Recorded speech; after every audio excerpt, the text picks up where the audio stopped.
What's going on, everybody? Hey, it's Hopper. Just pretend that I clapped my hands and threw my fists in the air like I normally do to start my videos. Welcome to the first installment of Unleashed Potential, where we discuss anything and everything from training tips to fad diets to recovery methods, anything that can help optimize one's greatness. Today's topic will be carbohydrates and how they are not the enemy. Over the years, since about 2003, is when I first started to see that carbohydrates became increasingly the unfortunate enemy to performance, to weight loss, to pretty much everything that was seemed to be health related.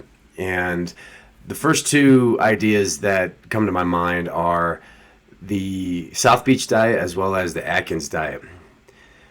And the South Beach diet regularly discussed this idea of bad carbohydrates and good carbohydrates. Meanwhile, the Atkins diet was simply just a low carbohydrate diet. And to be honest, this has driven me crazy over the years. Carbohydrates are utilized by plants. They are generated via photosynthesis for plants to have energy. And regardless that plants use photosynthesis to help thrive and survive, for some reason it's been considered acceptable for humans to consume minimal amounts of carbohydrates to consider themselves healthy or to have a healthy diet or to help promote weight loss. And it's completely absurd. The carbohydrate bond is carbon, hydrogen, and oxygen at 6, 12, and 6 respectively.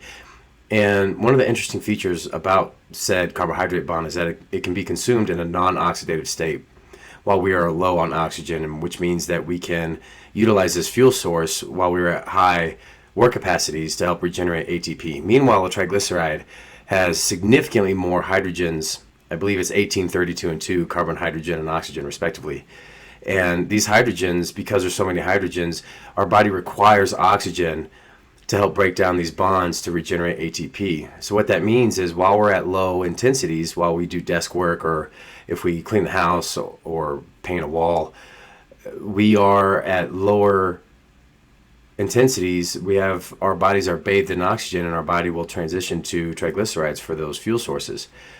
Meanwhile, if we attempt to work out while our body is restricted of glycogen and glucose in the bloodstream, we just won't generate those high amounts of work capacities. And because high amount of work capacities won't be achieved, then we inhibit our body's ability to generate strong overloads, generate the bone density, improve our muscular strength, improve our cardiovascular health, simply because we don't have those fuel sources. Over the years, as I've been to work dinners or family gatherings, everything which is typically centered around food, regularly I've heard, don't give him that, don't give her that, it's got too much sugar, that'll make him hyper. Well, that's what you want before an individual goes and works out. We want to be hyper. We want to have energy to give ourselves the ability to generate that overload. And to further clarify, as we move forward with this episode is independent of fasting. There are definitely a large amount of benefits with respect to fasting. The scientific literature supports that.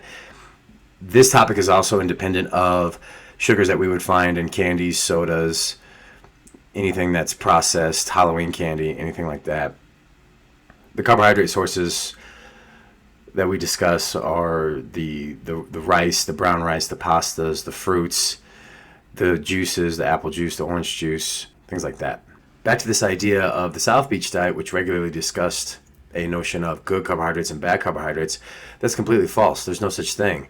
What we need to be concerned with when we consume carbohydrates is at what time do we intend to work out, so we can plan the consumption of said carbohydrates accordingly. If we eat too soon before a workout and the carbohydrates are way too low on the glycemic index, there's no way our body's going to have enough time to break the food down via digestion and absorb into the small intestine.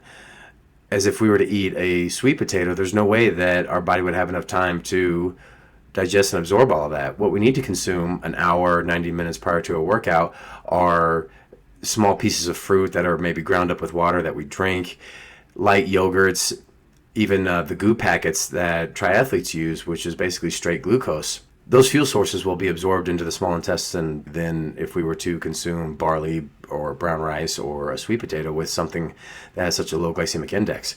However, if we work out at 10 a.m. and for dinner that night at 6 or 7, that's when we would want to consume the foods that have lower glycemic indexes, such as the barley, the brown rice, the pastas, sweet potatoes. So the South Beach diet, I think, failed miserably because it said nothing about timing of the food and the fact that everything will eventually break down into glucose. That's the smallest common denominator.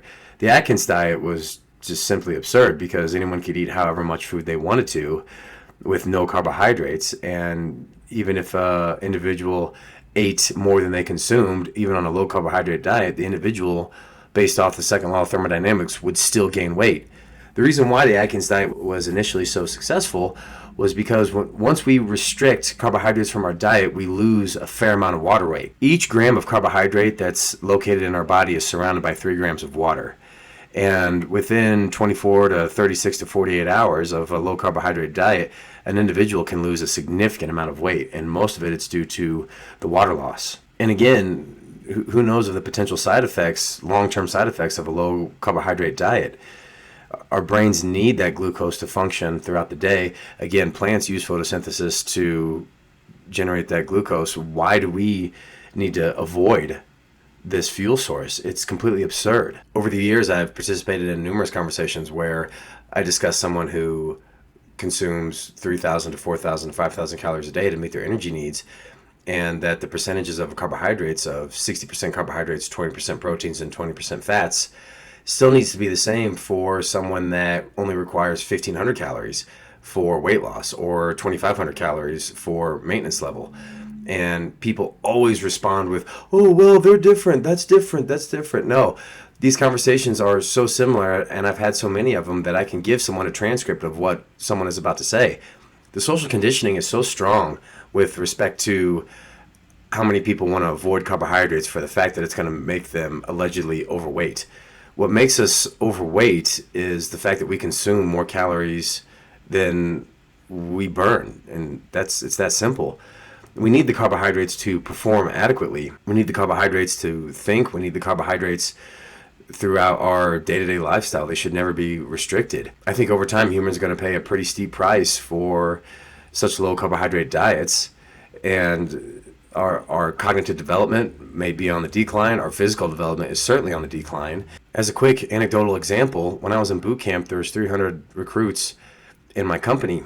And if this low carbohydrate diet is meant for significant amounts of weight loss, all 300 of us in my company, we all lost weight. And throughout the 12 weeks that we were in boot camp, the amount of MREs that we ate was ridiculous. We consumed so many different MREs.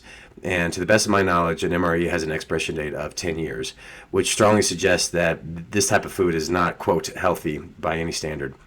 All the food is vacuum packed. It can be stored in high temperatures, low temperatures, and all of us lost weight. If that's the overall goal for low carbohydrate diets is to lose weight, it goes back to the idea of the second law of thermodynamics. We just need to burn more calories than we consume. If we want to optimize our weight loss, we need to continue to keep our carbohydrates at a fairly high percentage of our total overall calories, roughly 50 to 60%. We need those carbohydrates so that way we can generate high work capacities in the gym, so that way we can generate that bone density, once again, so that we can stress out our cardiovascular systems adequately, and so that we have healthy amounts of brain function.